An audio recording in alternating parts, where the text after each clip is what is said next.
All right, so welcome to UFC Legends panel here at International Fight Week. And guys, just backstage and the stories these gentlemen are talking about, this is going to blow your mind. And I'm going to do as little talking as possible because we all want to hear from these legends and their stories. So without further ado, let's kick things off. Folks, Bas Rutten, Tito Ortiz, and Don Frye. Give it up for our UFC legends.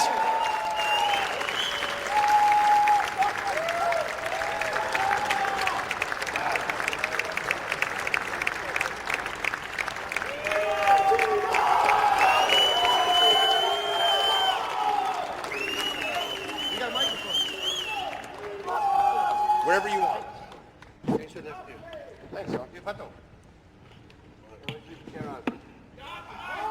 We're leaving, just so you guys know, we're going to leave one chair empty for Minotauro Nogueira, who is on Brazilian time. We've come to expect that. But he will be here soon. You can't blame that on Brazilians, dude. It's true. It's true. Nogueira time. Gentlemen, thank you so much for taking the time. Everybody here that's watching, obviously, and in the crowd is excited to hear from you.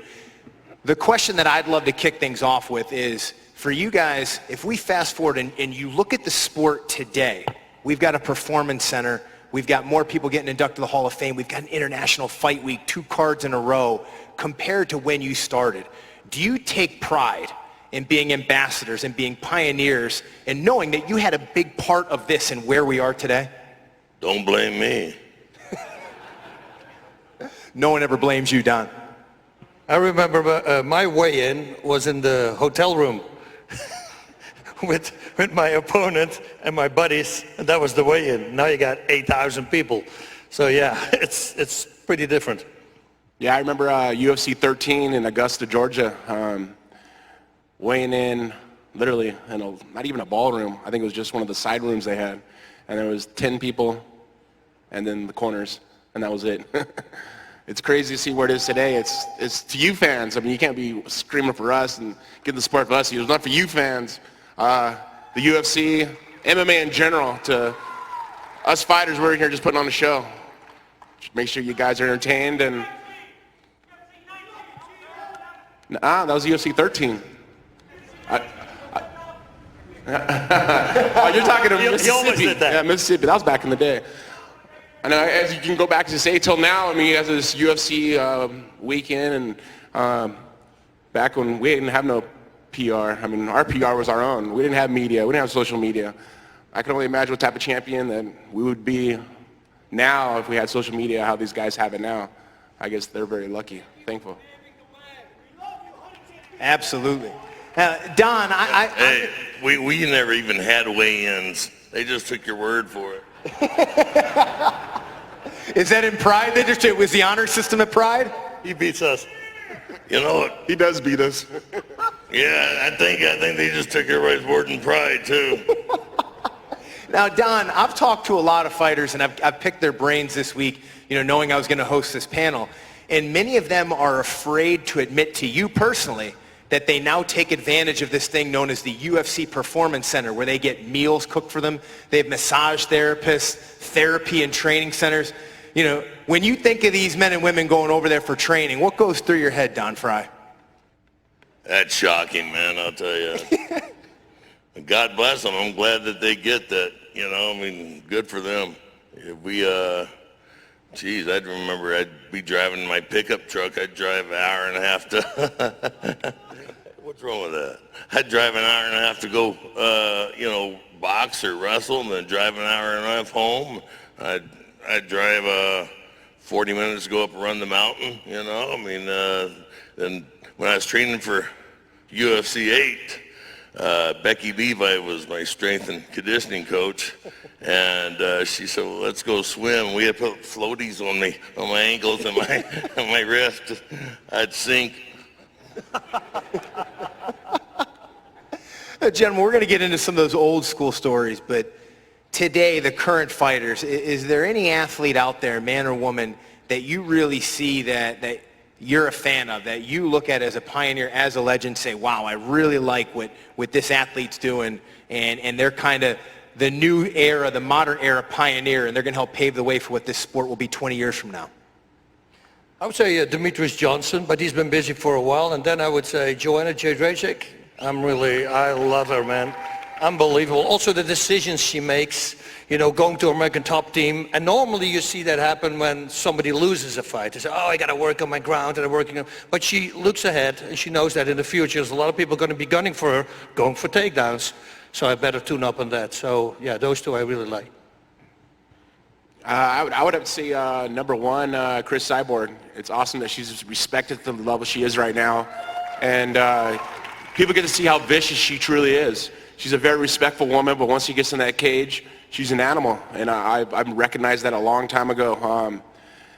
You know, hopefully Johnny Bones Jones gets his stuff together and, you know, performs the way he truly can. He's a man who I respect as a champion. And, you know, sometimes we get caught in the wrong roads, and we got to look in the mirror sometimes and demolish those demons. And hopefully he's able to do that and come back as a champion. And speaking of that, do you gentlemen get an opportunity now to communicate with current fighters and pass on advice? And if you could now, what would be the best advice you'd give these athletes today moving forward in their career?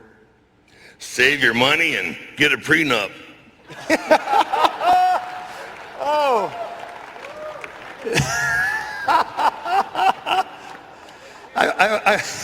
Hold on, let me write that down. I would say, if the doctor tells you that you should take a month rest, take 2 months. That's what I would do. Because fighters, 1 month, that's 1 week.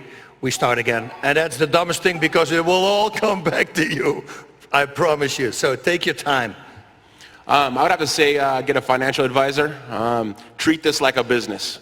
This fight game is a business. I've understood it since day one. What am I going to do when I'm 40 years old? And now I'm able to walk away. January 21st was my last fight. And I was able to walk away with still money in my bank. As Don Fry says, watch your money. I watch my money. I got 3 boys. I got to look at, make sure I look for the future of everything, you know, school and so forth. But work hard for the future. I started my clothing company. After my business, or excuse me, my fight game was over, I understood where's my income coming in. They said a successful person has 5 streams of revenue coming in. I just started a wholesale car business, started my management company, my clothing company, doing some acting, and I'm still looking for this 5th one, and still staying busy. Busy American who's living the American dream, that's for sure. Yeah, let's definitely take a moment to applaud for that, right? Tito, you touched on this. You were the very first guy to establish a brand and really bring a business sense to that brand and continue to grow it. Not necessarily playing a character, but hey, you were going to make sure that every fight you were in, you made sure people paid attention. Is it pretty cool to see how many people are emulating the book that you wrote, or do you not feel like you get enough credit for that? I'm really not looking for credit. I just was always looking forward to what I needed to do before a fight. You know, I was still a huge fan of Muhammad Ali. Rest in peace, Muhammad Ali, and of course Hulk Hogan. I watched both of them in their respective sports of professional wrestling and Ali in boxing. How could I find a happy medium in between? And I was able to do that through my 20-year career. I was able to find that happy medium in mixed martial arts because nobody else was doing that at the time. You know, I watched guys like Don Fry. People talk about my ground and pound. My ground and pound was just mimicking Don Fry, mimicking his ground and pound with the elbows. I watched him do it. I was like, man, if I can do that to a guy, it's going to be devastating. Watching Boss Rutan with his leg kicks, I was like, God, if I could leg kick something like that, I'll be a bad man. I mean, and there was a time there me and actually Boss had to fight each other. I was like, I don't want to fight that guy. He's vicious, man. The hell with that. But it never happened, thank God. We became even better friends, which is good. But, you know, I think at the end of the day, making a brand of yourself is really, really important. So when this game of mixed martial arts or as a fighter or as an athlete, and when it's over, you have something to fall back on. So now I'm reaping the awards from it, and I'm very thankful and lucky because of you fans and the sport of MMA. Awesome. And, you know, you mentioned almost having to fight one another.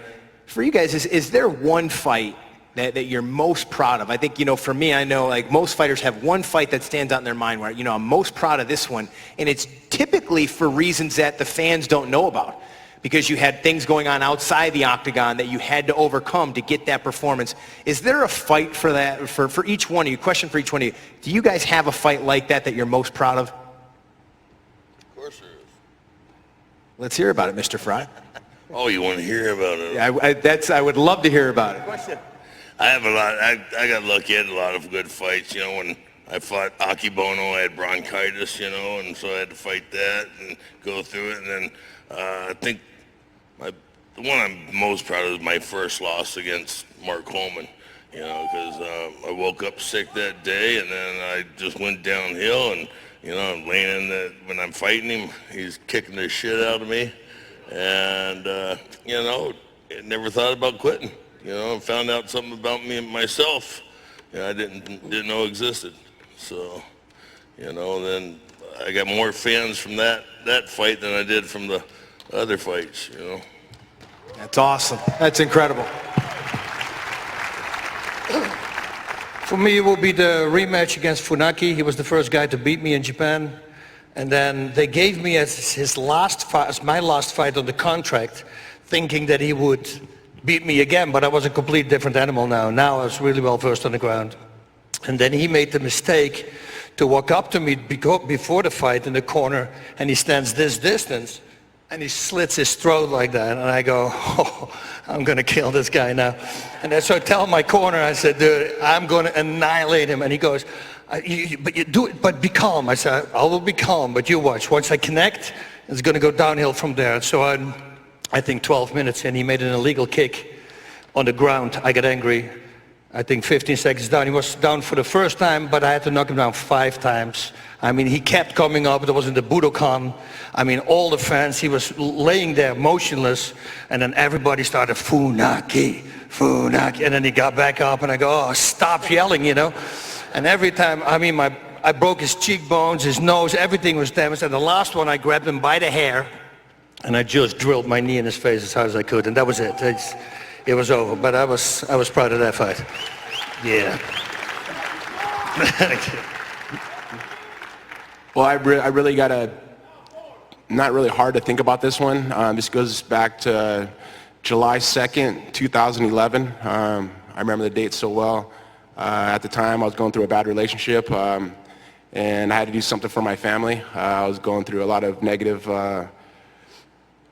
things, you know. I was on a 5-fight loss streak. I was at a really hard time in my life, and I had to be selfish, and I had to be for myself. I fought Ryan Bader. I was a 6-1 underdog, and I remember that camp, I was in the same household with the person I was with, and I didn't speak to him the whole 7 weeks of the camp, and I really just was there for my boys, Jesse and Journey, and I had to do something for my family, I think, at that time, and was really focused on the fight in general, and I did. And I remember right before the weigh-ins, Danny comes up to me and he said, you can't have pay-per-view for this fight. And I was like, all right, is this stuff something he's trying to get in my head right now, just for me to lose a fight? All the press was telling me, yeah, so what are you going to do after this fight? You're going to lose. I mean, this is going to be your 6th loss in a row. And I'm like, what are you guys talking about? I'm kicking his ass. What are you talking about? I'm going to beat him. And he's like, no, you're not going to beat him. I remember Danny yelling at me saying, you're not getting paper. I go, no, I'm getting paper. I already did all the press for this. Why would it change? Once again, people don't understand what us fighters go through. Personally, business-wise, and as fighters, the camp was great. Everything was perfect. There wasn't one hiccup coming from Big Bear down to here. I had no problems at all checking in. I mean, this is little small detail things as fighters that we really pay attention to. Food, meals, cutting the weight wasn't a problem. I remember just at the press conference before the weigh-in, and we stood face to face, and I looked at him. I could look right straight through his eyes, and I go, I'm kicking your ass, you know that. And he just smiled. I remember at the weigh-in after I made weight, we went face to face, and I went like that to him, and he blinked, and I go, this kid, I got him. In the fight, I remember looking across, and I remember, I mean, as anybody that watches my fights, I don't lay my eyes off the person at all. I feel like a great white shark in the cage, just going back and forth. And I'm not stopping, I'm not losing eye contact until it's over. And I remember him looking at me, and then he turned around and goes, I go, I got him. This kid, he's gonna lose. Hit him with the right hook, dropped him, got him guillotined, choked him. And it just doesn't stop there, because after my hand was raised and I did the gravedigger, it was the night before I did The Ultimate Fighter. Michael Bisping was doing The Ultimate Fighter, and all the guys were there like, Tito, man, Tito, they have made, please, man, do the grave digger for us. I was like, no, you guys got to wait until tomorrow. They're like, you're going to lose tomorrow. Why? I want to see it now. You're like, no, wait until tomorrow. And I remember telling those kids that, and it popped in my head when I was doing it. I know those kids are watching right now in The Ultimate Fighter house going, wow, he said he's going to do that. And that just believing in yourself so much, not letting anybody get negative in your heart, and believing how positive things can be in your life and making the greatest of it. And I think that's one of the best wins and victories, not in just life, but in my fight career that I had against Ryan Bader, who is now the Bellator light heavyweight champ. And when he won the title a couple weeks ago, I just put a smile on my face and knowing that I've done well, and I'm thankful for guys like that, because that saved my career. Actually, me beating him let me have 4 more fights that I made stupid money for those next 4 fights. And I was thankful for Dana and UFC and Fertitta Brothers and my fans, man. If it wasn't for them, I wouldn't do what I do. And of course, my kids, I do this stuff for them. I mean, I want to give them everything I never had as a kid. And through MMA, I'm able to get that done. Oh, There's the Brazilian. Wait a minute. Is he late? That's so weird. Let's hear it, folks. Minotauro Nogueira. Woo! Hey, man. How are you? Really good to see you. All right, so we just talked about a bunch of inspiring stories, the fight that meant the most to you. Now, let's switch gears here. The strangest, maybe funniest, wildest moment of your career. You know, a lot of people don't see what happens when you're fighting outside the UFC, in the circuits trying to get to this level. When you look at the lower level fighters now, like they're on TV or they're on Fight Pass, they've got this new Dana White Tuesday night series. Back when you guys were fighting in the lower leagues, man, there had to be some real funny stories. Weighing in the hotel room, the honor system weigh-ins. Give us the best, strangest story from your career, if you could, please. Well, the one that I like, I'll go real fast, and then you can think about a really good story. No, here comes the boom, right? We saw the movie when it starts raining and they're falling down and slipping down. All these moments that he used in the movie, Kevin James, were actually from real fights. So that was, and I was there. It was the King of the Cage, and there was a big rain, and everybody started slipping, and it was hilarious. People high kicks, boom, on the ground, and then they literally start sliding off each other on the ground, you know. And when I shouted, "Swim away!" you know, to escape a certain submission, that probably really happened when I was there at the King of the Cage. In the rain. In the ring, in the cage, everything was wet. You could see the water on the cage, so it was really going hard. Yeah. Oh, Dan Severn, you know, I was buddies with him, and I called him up, can you get me in on this stuff? He said, yeah, he got me a few fights, you know, across the country before I got in the UFC, and he said, we got a fight for you in Atlanta, and it's champagne, caviar, you're going to fight for rich people, you know, you'll be in the center thing and all that. So they fly me over and put me up at the Hyatt or the Hilton or something, really nice. I'm impressed. And then driving to the fight, the guy turns to me and says, oh, by the way, we can't pay you. You still want to fight? Yeah, sure, I'd come all the way over here. Didn't come to Atlanta for nothing, you know. So we go beyond this building, go into this warehouse, and they got those blue tarps set up, you know, for your room, your dressing room. There wasn't any champagne, caviar, beer and pretzels, and bunch of people sitting there slobbering all over themselves, and we watched 2 fat guys fight for 45 minutes, and they were slipping in the sweat and the blood and all that, and boom. And I was supposed to fight this former Navy SEAL, and he comes up to me and says, I don't know about you, but I'm not going to get paid for this. And I said, neither am I. He says, well, I won't hit you, you don't hit me. Sounds good to me, partner.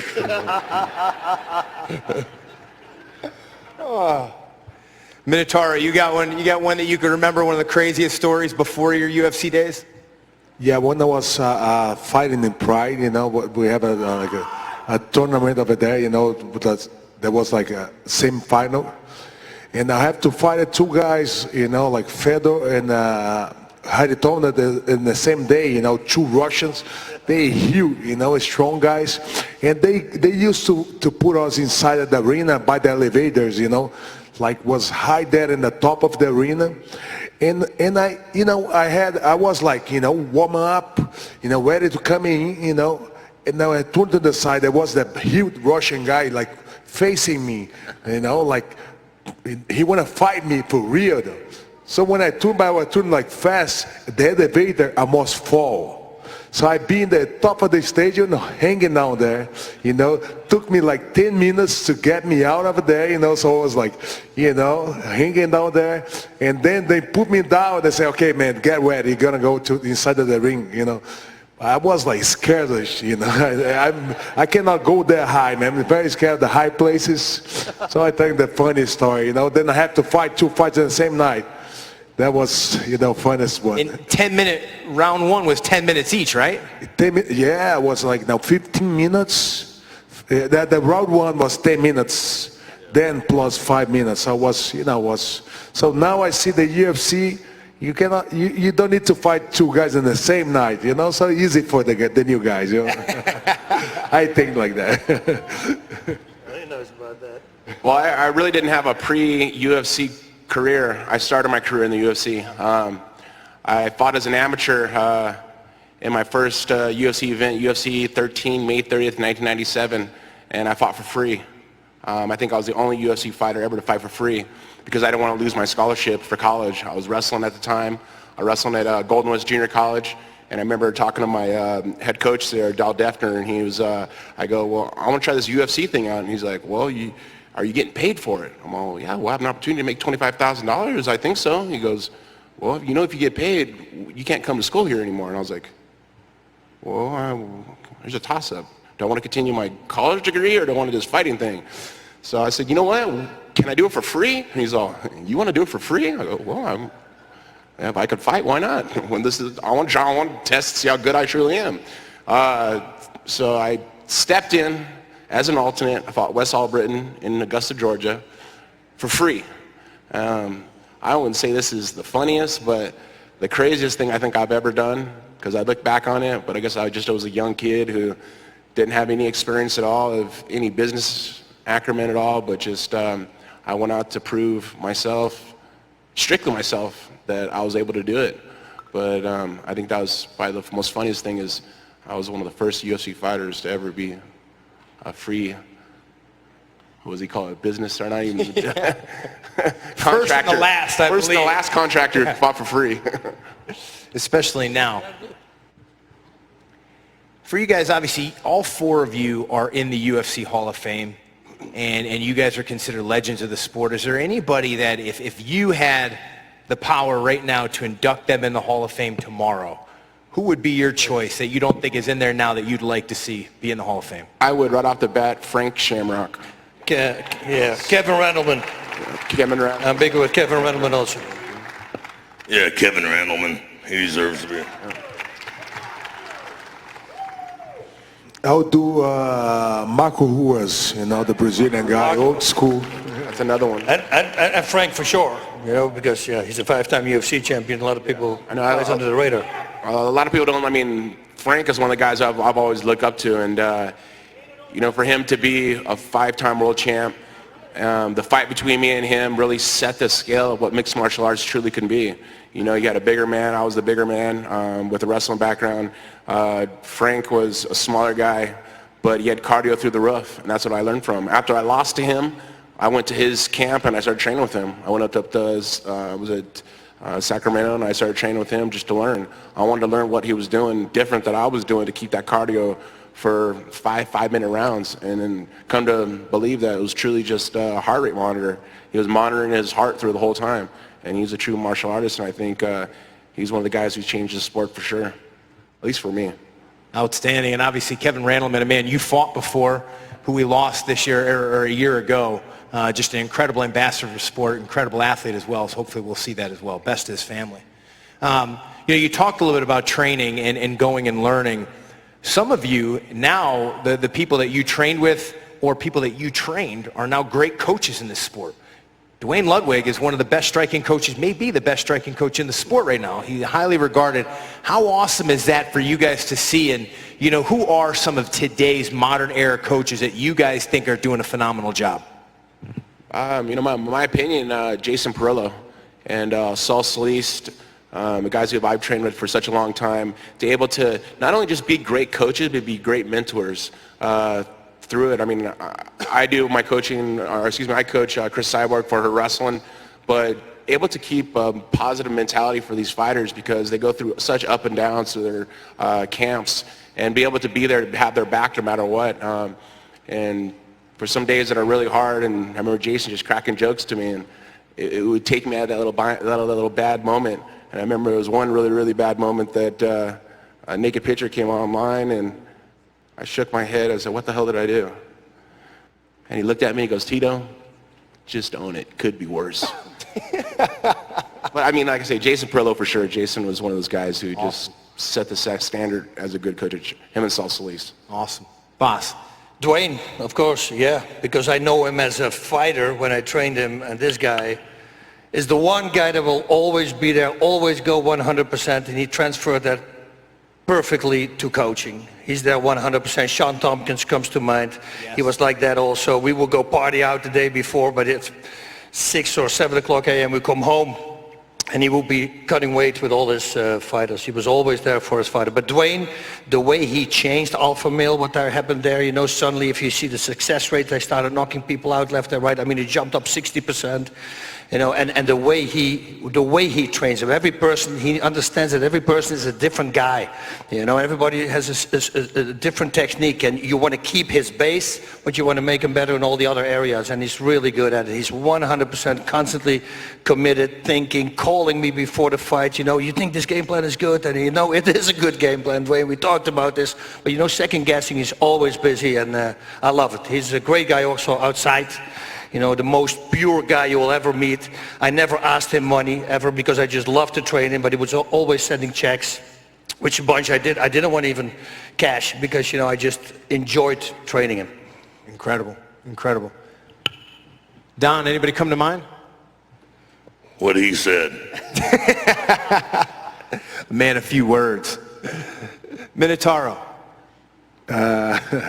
So good to hear you guys, you know, too much about the history of the UFC. You know, the sports, a lot of new fans, you know, the sports grew so much. But the history of the UFC, you know, I've been seeing Tito fight forever. You know, since the beginning, man, you know. So I'm here like a fan, you know, you know, listen, you guys. I mean, I have a chance to train a lot of good guys in the Brazilian top team there in Brazil. They have a team that was Murilo Bustamante and Myris Perry.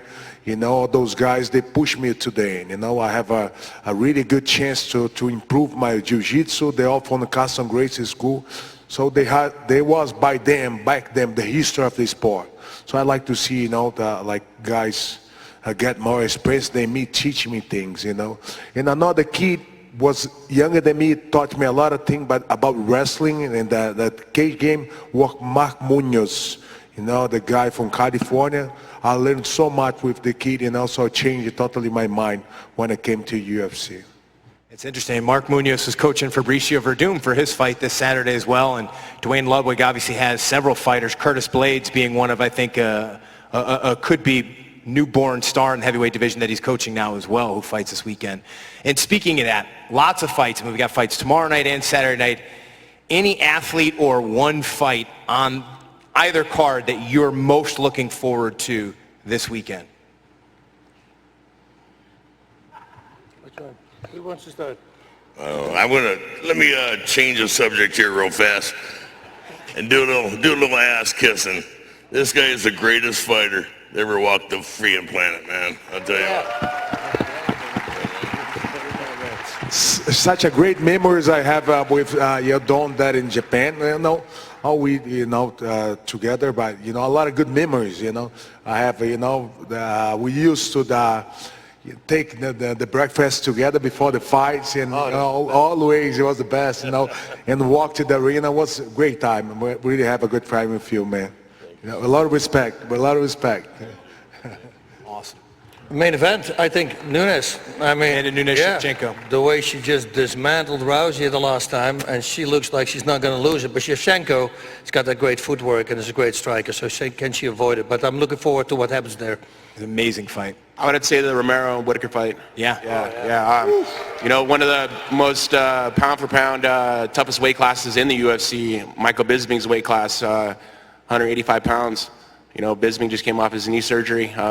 But Romero, man, this kid's wrestling is unbelievable. The guy's size on him is huge. But this Whitaker kid, man, he's one of the guys that's just always the underdog.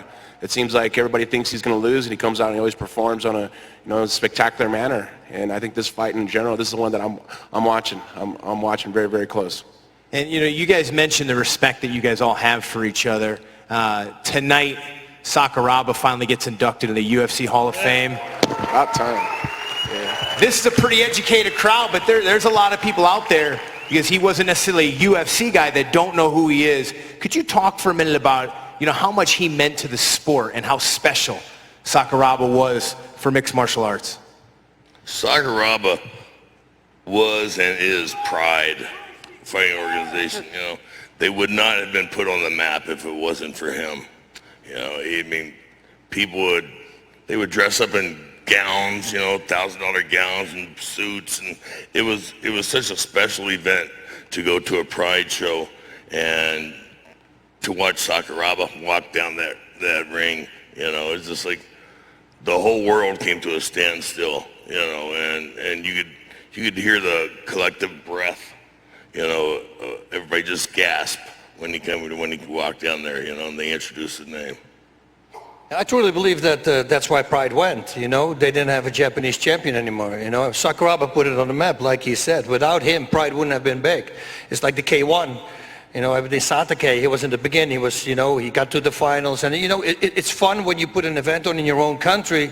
And you know, for a year or four, you cheer for outsiders, so to say, kanjins. But once you want somebody from your own country at least to do well and become a winner, you know. And when that didn't happen in the K1, you start K1 going down. And the same thing happened with Sakuraba. You know, they couldn't find another guy like Sakuraba. And man, did they pull him through the ringer, right? I mean, with Vanderlei, he got stomped. If you guys saw that fight, I mean, holding the ropes and just stomping his head, and it was a legal thing to do there. And then like one fight in the middle, they put him against Vanderlei, and I go, what are you doing? Give the guy a break. Let him, but this is the guy.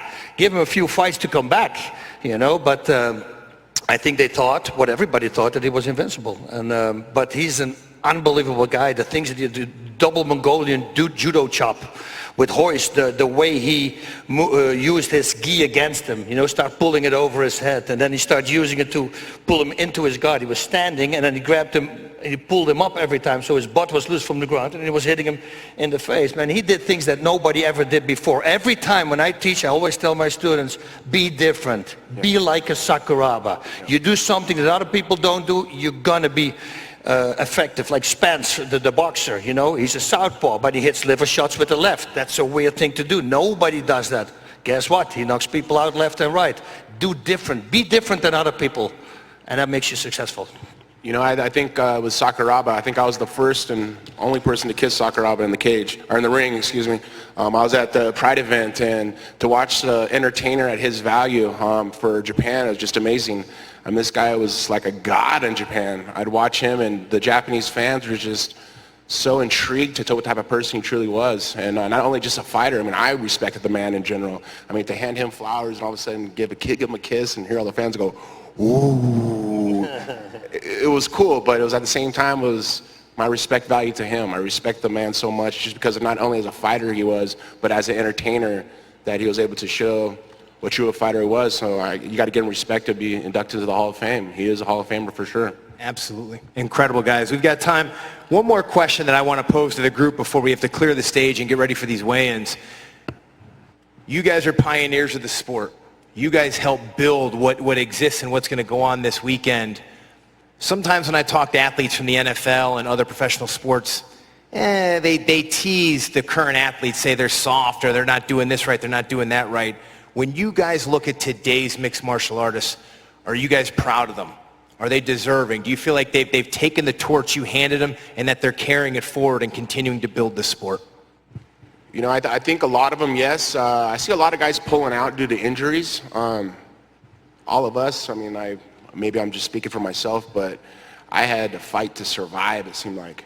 I mean, I went from injury. I mean, I'm on my 8th surgery. I have one more surgery coming about, one more neck surgery, but I've always fought no matter what. No matter if I had a fractured orbital bone, no matter if I had a ruptured disc in my neck, torn ACLs, I've always fought. And I never had an excuse to fight. I mean, even if I lost, I said, you know what, I was injured, but I went out there and I put my life on the line no matter what. And I watch a lot of the guys who are up here is just being respectful at the end of the day. And if you're able to put in the work and you're able to put in that hard work and not have an excuse at the end of the fight, it's hard to do, but when you're able to fight and put your life on the line, you got to show the fans what you're truly doing it for. And what I did it for was for my family. And I know a lot of these guys who fight, they're fighting from paycheck to paycheck, which is kind of hard. It's hard to see. And I think a lot of these fighters who do fight, they need to take it as a business.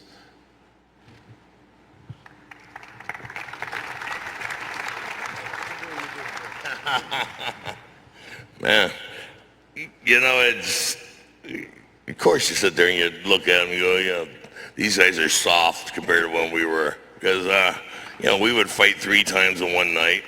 And then you never knew who you were fighting. You couldn't prepare for somebody. Back in Pride, you know, shit, they would change my opponent 3 or 4 times, you know. And a couple of times, they would change it the day before the fight, you know, and they'd kick you extra money. But the athleticism, the way these guys, it's down to a science now.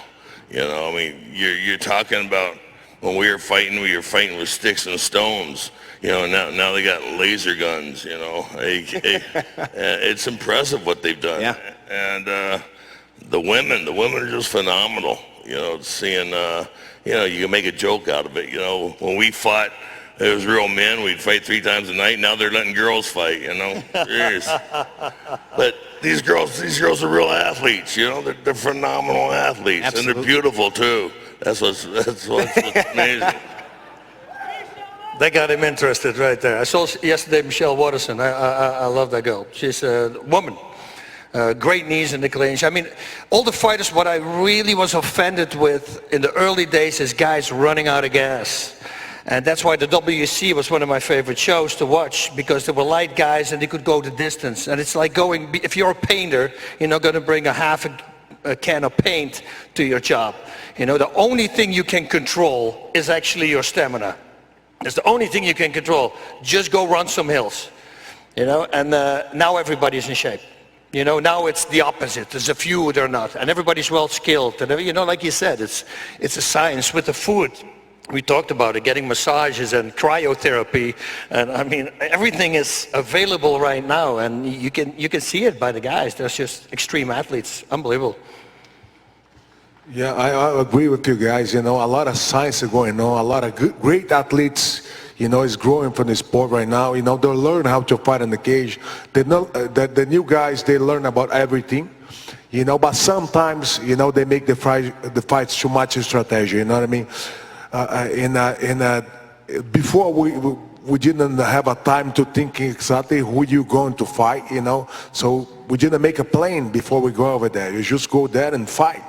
You know, so makes the fight a little bit more real, you know. And now ones are great athletes coming up, such a, you know, entertainment to watch what they're gonna do. You never expect, like spinning elbows, some things new we using to do by them, you know, but too much strategy sometimes. So I like, you know, I like old school too. Yeah, we would make, you know, they would say, do you train for this guy, you train for this guy? No, I let them train for me, you know. Well, gentlemen, I think I speak for all the fans that are here. Thank you. Thank you for building the sport that we all love. Without you four, we wouldn't have an International Fight Week. We wouldn't have this amazing card, 2 cards going on this week. Ladies and gentlemen, please, let's get on our feet. Let these gentlemen here, 4 legends, thank you guys very much. Thank you. Thank you.